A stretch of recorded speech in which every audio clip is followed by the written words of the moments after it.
Pemirsa, dalam momen Hari Raya Idul Adha 1447 Hijriah, Paguyuban Masyarakat Palembang Bersatu atau PMPB Sumsel menunjukkan kepedulian sosial dengan menyalurkan puluhan hewan kurban kepada masyarakat. Pada hari kedua Idul Adha, 3 ekor sapi kurban disembelih di Masjid Al-Hijrah, Kenten, Palembang.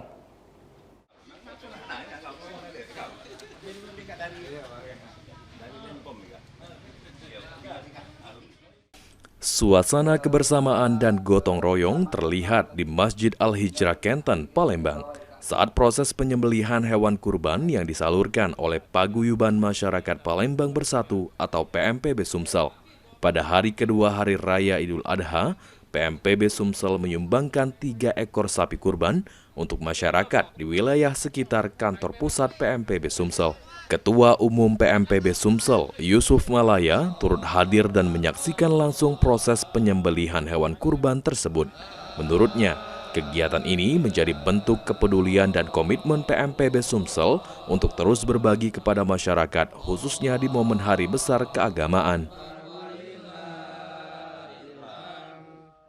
Ya, hari ini alhamdulillah PMPB memberikan sapi kurban 3 ekor ke Masjid Al-Hijrah yang sekarang masih dalam proses penyincangan daging. Ini yang terakhir kali ya, yang sumbangan dari PMPB. Karena kita untuk Idul Adha ini PMPB menyumbang kurban tuh lebih dari 30 kalau itu.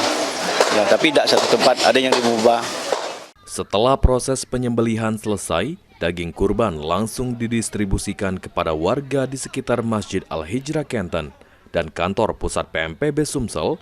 Warga menyambut baik kegiatan tersebut dan mengaku terbantu dengan adanya pembagian daging kurban dari PMPB Sumsel.